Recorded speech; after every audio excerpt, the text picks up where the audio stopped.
Bienvenue à toutes et à tous sur notre chaîne Astronature 49 pour cette nouvelle émission consacrée aux éphémérides du ciel de janvier 2025. Ce mois-ci, nous avons choisi de vous parler d'une pluie euh, de, de météorites, celle des Quadrantides, dont le pic d'activité aura lieu le 3 janvier. Nous nous dirigerons ensuite vers Saturne qui jouera à cache-cache avec la Lune le 4. Le 10, nous parlerons de la planète Vénus, dont c'est la plus grande élongation est. Et enfin, nous avons choisi de vous parler de l'opposition de la planète rouge, Mars, donc qui aura lieu le 16. Comme chaque mois, je suis en compagnie de nos trois chers astronomes amateurs, que sont Mathieu, Pascal et Robin, et qui vont nous parler en détail de ces événements.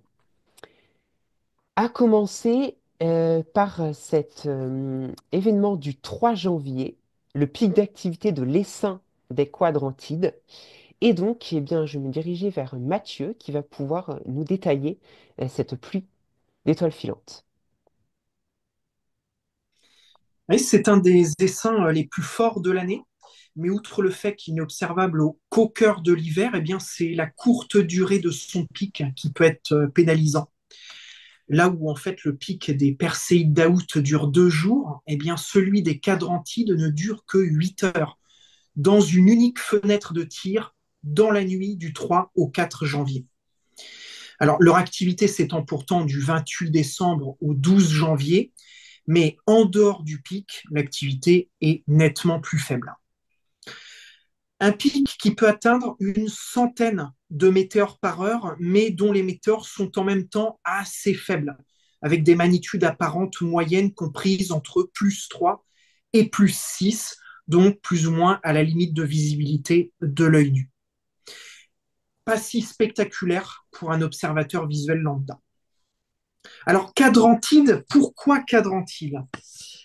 Quadrantide parce que le point d'où semblent rayonner les étoiles filantes a été identifié dans une constellation qui, aujourd'hui, n'existe plus, le Cadran mural, situé entre les actuelles constellations du Bouvier, d'Hercule, du Dragon et de la Grande Ourse. Cela fait maintenant 200 ans que l'on observe attentivement les Quadrantides et il semble que leur visibilité ne soit pas éternelle, car des chercheurs suggèrent que l'influence de la planète Jupiter pourrait à terme modifier l'orbite du nuage météoritique de manière à ce qu'elle ne puisse plus croiser la Terre. On prédit la fin de leur visibilité d'ici 2400. On a le temps de voir venir. Mais en attendant, profitez-en encore un peu, d'autant que la Lune ne parasitera pas vraiment leur observation, puisque nous viendrons seulement de quitter la nouvelle Lune depuis quelques jours au moment du pic. Voilà donc un essaim météoritique à observer donc en ce mois de janvier 2025. Nous passons maintenant à ce deuxième événement qui a lieu donc le 4. Saturne se cache derrière la Lune en croissant. Et donc, Robin, est-ce que tu peux nous donner donc quelques détails sur cet événement? Bien sûr, en fait, c'est comme tu dis, c'est une petite partie de cache-cache. Alors, ça sera plus facile de trouver Saturne, en l'occurrence, puisque elle sera visible facilement au début de l'occultation. Mais après, ça sera plus difficile de la revoir à la fin.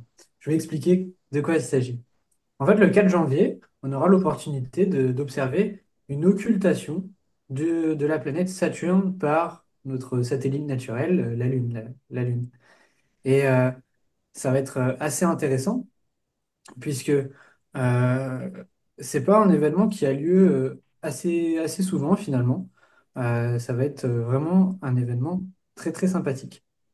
Alors, vous pourrez utiliser par exemple de simples paires de jumelles ou même vos yeux. Ça sera intéressant parce que le Saturne, c'est une planète qui est assez simple à repérer, elle est assez lumineuse. Et en plus, ce soir du 4 janvier, elle sera vraiment pas très loin de la Lune. Donc, je vais décrire un petit peu les différentes étapes de cet événement-là. Déjà, où observer? Ça sera au niveau donc, de la Lune, ça sera assez simple à observer. Mais voilà, il faudra regarder si vous avez une boussole, ce sera en direction du sud-ouest. Donc, repérez simplement la Lune.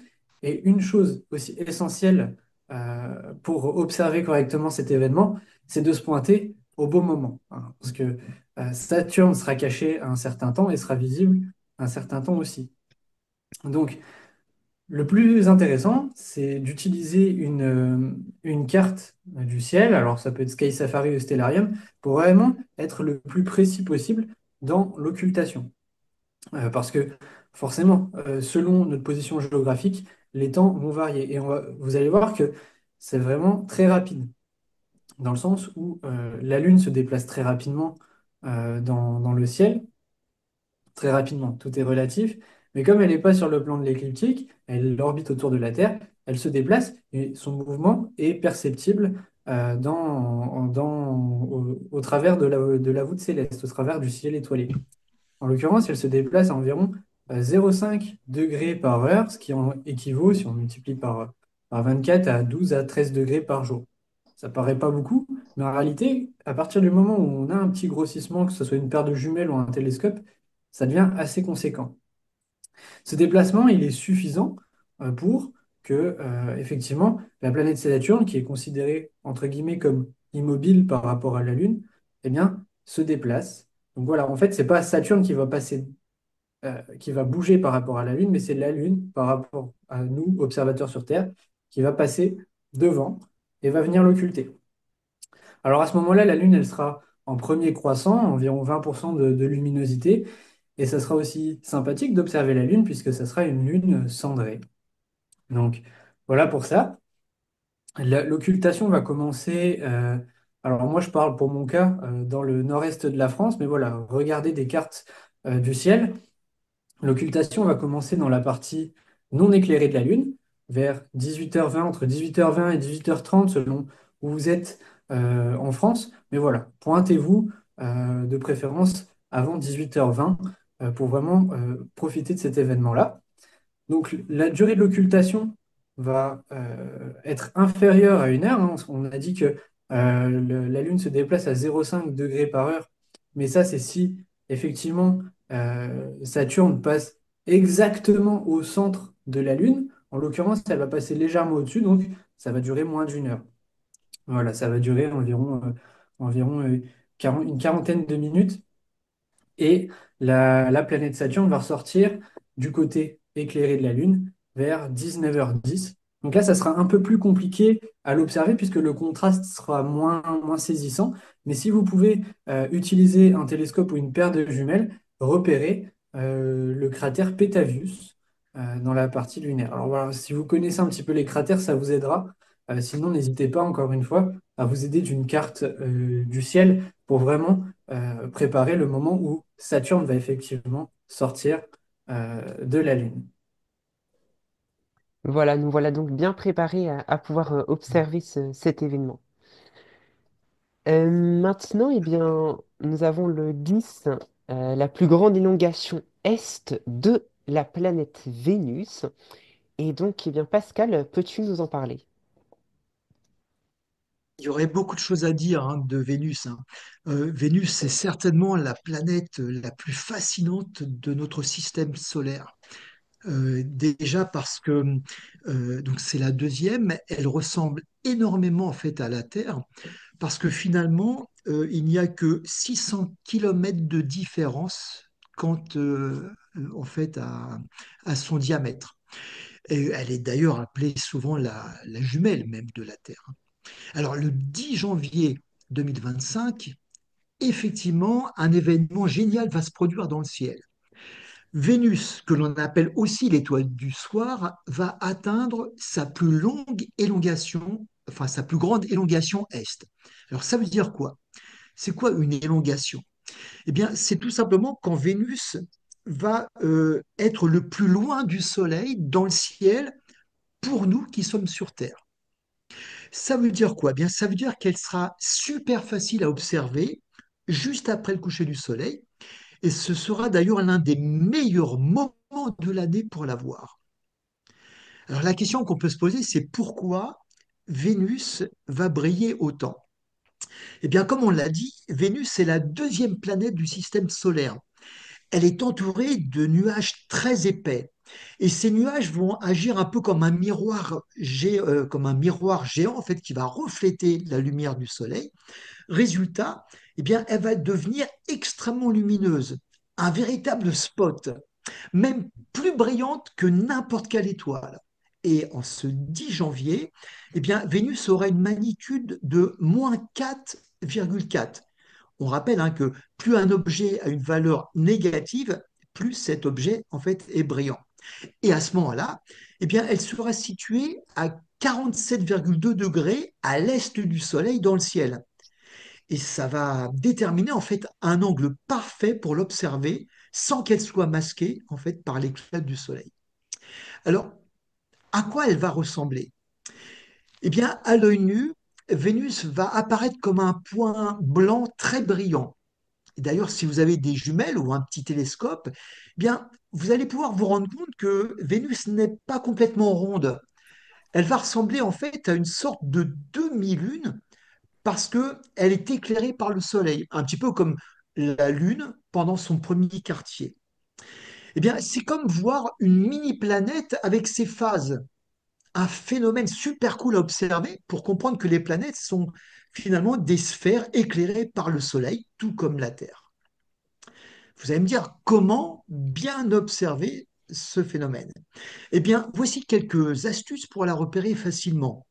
Regardez donc le 10 janvier vers l'ouest, là où le soleil se couche. Attendez un petit peu, une demi-heure, trois quarts d'heure après son coucher, après le coucher du soleil. Eh bien, le ciel sera encore un petit peu lumineux, mais comme un spot, eh bien, Vénus va briller tellement qu'elle va se distinguer tout de suite. Vous n'aurez aucun mal de l'observer. Assurez-vous bien sûr d'être dans un endroit dégagé, sans arbres ou immeubles, effectivement, pour bloquer la vue de l'horizon. Maintenant, pourquoi c'est important d'observer cet événement? Eh bien, comme vous le savez, Vénus ne s'éloigne jamais beaucoup du Soleil à cause de sa trajectoire autour de lui. En fait, elle est plus proche du Soleil que la Terre, donc elle ne s'éloigne jamais assez pour être visible toute la nuit. Et l'élongation est est justement le moment spécial où elle va être à son maximum de sa distance angulaire par rapport au Soleil. En fait, c'est comme une danse cosmique entre le Soleil, Vénus et la Terre. C'est une occasion unique pour comprendre notre système solaire tout en admirant un spectacle naturel gratuit. Et même les astronautes et les scientifiques utilisent ces moments pour affiner leurs études et observations. Alors, notez bien cette date, le 10 janvier 2025.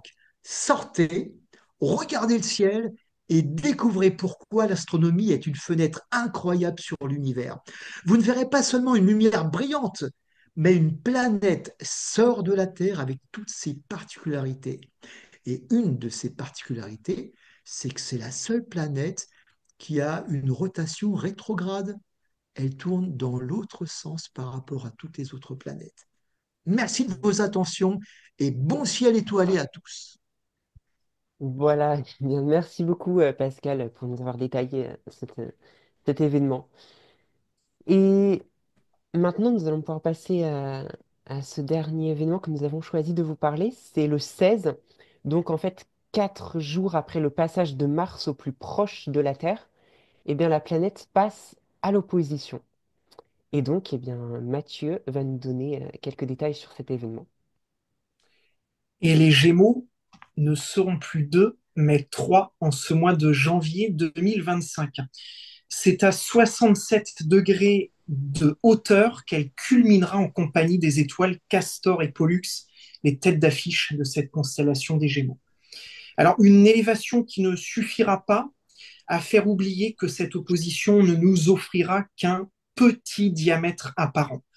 14 petites secondes d'arc à comparer avec les 17 secondes d'arc de 2022 ou encore les un peu plus de 20 secondes d'arc de 2020. Vous l'aurez compris, mieux vaudra être équipé d'une bonne instrumentation pour en profiter pleinement. En effet, elle ne s'approchera de la Terre au mieux qu'à 96 millions de kilomètres.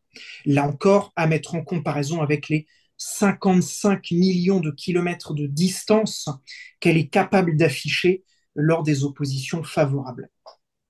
Alors évidemment, cela influe sur la façon dont on va la voir, à commencer par la résolution des détails de son disque dans un instrument.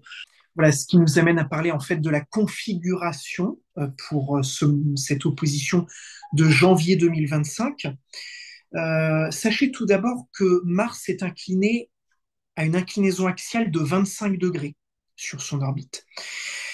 Ce qui donc l'amène bien, à avoir des saisons et donc à présenter un hémisphère plutôt que l'autre à tel ou tel moment et à telle ou telle opposition. Et pour cette opposition de janvier 2025, bien, la configuration va faire que bien, c'est l'hémisphère nord qui va être privilégié et qui va être plus facilement observable que son hémisphère sud.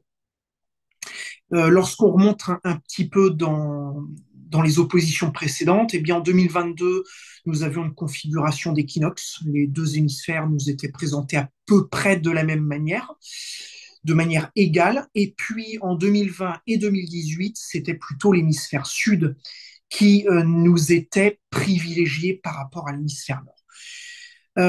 Évidemment, cette configuration qui privilégie plutôt un hémisphère par rapport à l'autre nous amène à voir plus facilement un pôle lors de telle ou telle opposition. Et pour le mois de janvier 2025, et donc l'opposition qui va avoir lieu, c'est le pôle Nord et donc la fameuse calotte polaire Nord qui va nous être dévoilée pleinement. Alors, la calotte polaire Nord a pour particularité, petite info en passant, d'être généralement plus étendue que la calotte polaire sud, donc un peu plus facilement visible. Alors, c'est visible sous la forme d'une tache blanche, en fait. Hein. J'allais dire grande tache blanche, mais en fait, ça dépend de l'instrumentation. Si vous avez un petit instrument, ce sera plutôt une petite tache blanche. Il ne faut pas oublier que Mars reste petite dans l'oculaire de n'importe quel instrument, notamment pour cette opposition de 2025 où elle va être assez loin de la Terre.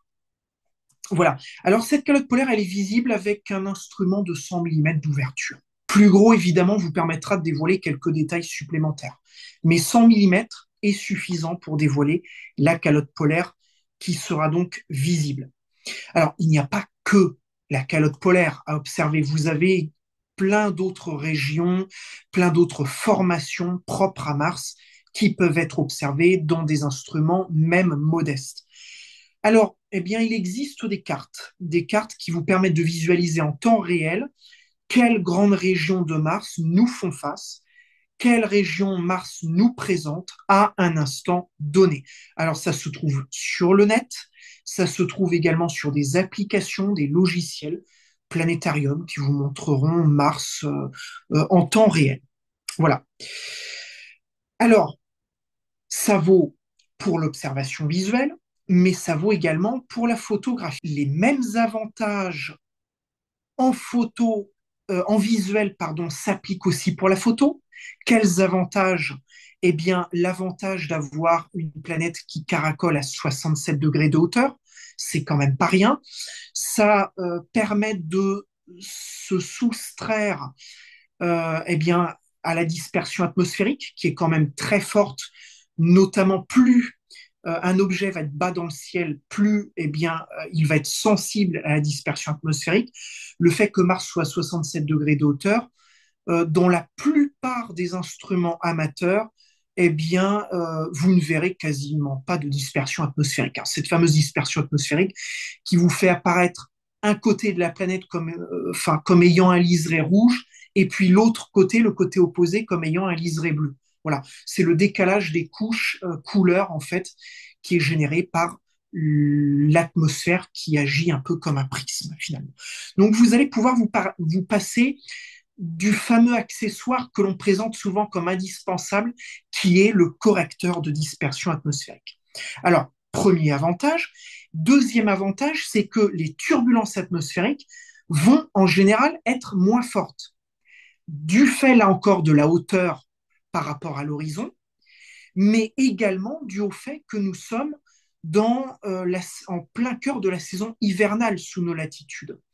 Donc les couches d'air sont généralement un peu plus stables que hors saison hivernale, notamment à l'été où les amplitudes thermiques font que le seeing est un petit peu aléatoire.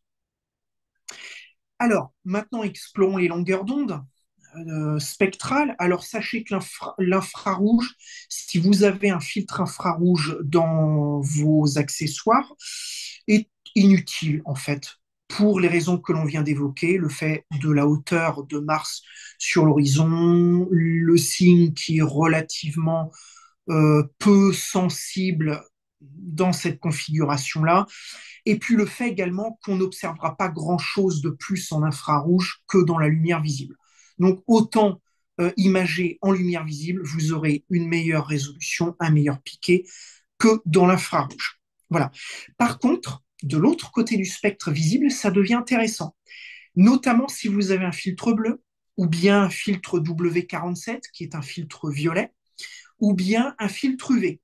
Là, ces filtres-là vont vous permettre d'isoler les nuages de Mars qui sont généralement assez fins, assez diffus, assez hauts en altitude dans l'atmosphère de Mars et qui ne sont pas toujours facilement visibles euh, en lumière visible, justement, donc avec une caméra couleur, et qui le sont encore moins dans les infrarouges. Voilà. Alors, en parlant de cette partie du spectre, sachez qu'un groupe d'amateurs a monté un projet d'observation de Mars dans le but de détecter les fameuses aurores martiennes. Sachez que oui, Mars euh, génère également des aurores, tout comme la Terre d'ailleurs, à la différence près que les aurores polaires, que les aurores pardon, terrestres se cantonnent au pôle, alors que les aurores martiens peuvent être observées à toutes les latitudes, en fait. Voilà. Tout dépend évidemment du cycle d'activité solaire. Le soleil actuellement est dans une phase d'activité très forte. Donc évidemment, statistiquement, eh bien, les aurores peuvent être détectées plus facilement à la surface de Mars que quand il s'agit du minimum solaire, en l'occurrence. Et donc, c'est la raison pour laquelle, en ce moment même, ça fait seulement 2 mois que ce projet s'est monté et qu'il est en cours. Voilà. Donc, ça fait un petit moment déjà. Ça fait quelques années qu'on sait qu'il y a des aurores que Mars génère ses propres aurores. Elle n'a pas de champ magnétique global, mais elle a un champ magnétique résiduel local qui fait qu'il y a interaction entre les particules chargées du Soleil et puis les particules atmosphériques de Mars. Alors ces aurores ne s'observent dans des longueurs d'onde assez spécifiques. Il faut des filtres à bande étroite qui vont isoler certaines parties du spectre, notamment dans la lumière bleue ou bien dans la lumière ultraviolette. C'est dans ces parties du spectre, en fait, que les aurores polaires martiennes vont être le plus sensibles et le plus facilement détectables. Donc voilà, sachez en tous les cas que ce projet existe. Alors, si vous souhaitez y participer, c'est tout à fait possible. Tout amateur qui possède un petit peu de matériel, qui veut aller un peu plus loin que simplement faire de la photo pour faire de la photo, qui veut participer au progrès de la science, peut rejoindre ce petit groupe. Alors, il faudra juste investir dans quelques filtres qui sont relativement peu coûteux, mais qui sont quand même des filtres qui isolent certaines parties spécifiques du spectre de la lumière. Voilà. Bon, l'occasion de participer au progrès de la science et puis, pourquoi pas, de faire des découvertes parce que oui, c'est encore possible en 2024 de faire des découvertes dans le domaine amateur. Ce n'est pas réservé qu'aux professionnels. Voilà, exactement. Tout le monde peut y participer. Merci donc à vous pour tous ces éléments que vous avez pu nous apporter pour ces événements donc de janvier 2025. Et avant de nous quitter, eh bien, je vous propose de visualiser cette animation du soleil que Mathieu a pu nous faire donc en date du 2 décembre 2024. Et vous pourrez remarquer d'ailleurs sur cette illumination quelques protubérances que l'on peut éventuellement voir. Merci en tout cas encore une fois de nous avoir suivis pour cette émission consacrée aux éphémérides du ciel. Nous vous souhaitons donc de réaliser de bonnes observations et bien sûr on vous donne rendez-vous le mois prochain pour de nouveaux éphémérides et de nouveaux événements que nous pourrons vous présenter. En attendant, on vous souhaite un bon ciel à toutes et à tous.